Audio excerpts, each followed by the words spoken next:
Dobar dan, dobar dan, dobar dan, dobar dan. Sutra počinje novi radni dan. Ja sam danas malo, ne boli me grlo, ali imam problema sa nosom, prehlađen sam i malo osjećam da imam povišenu temperaturu, ali to će, nadam se, do sutra prestati, jer nije baš jako zahvatilo, već se smanjuje. Znači, nadam se da će do sutra prestati. Danas je kiša padala na poslu u 10:30, morao sam da bežim kući, a verovatno će i sutra padati, tako da ću verovatno i sutra morati da nosim, sutra ću morati kabanicu da nosim jer pokisao sam sav, možda sam čak i prehladio se od kiše. Možda sam se od toga čak prehladio, imam povišenu temperaturu, ne znam. Uglavnom, idem sutra na posao jer ne smijem da propuštam dane. I šta još da kažem,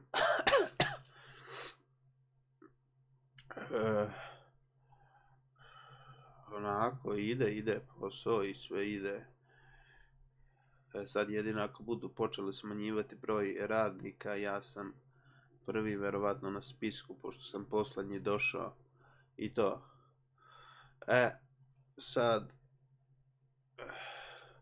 bit će live streamova, bit će svega i to, kao što je bilo, samo što sam sad zauzet sa, poslom. Svaki dan radim 8 sati, 4 sata ujutru ustajem, to je sve napor za obične ljude. Tako i vi isto, znači na posao nosite, ko radi ovako, ide da radi negde, nosite pileći nugac, ćureći giros ili onu slaninu, i to sve u Lidlu možete da kupite. Jer ovo ostalo, hleb i to ne ide po ovakvom vremenu. Ili neki suhomesnati proizvod, zato što ćete piti mnogo vode i onda ćete se sve upariti i to neće valjati. Nećete moći raditi. Znači, pileći nugac,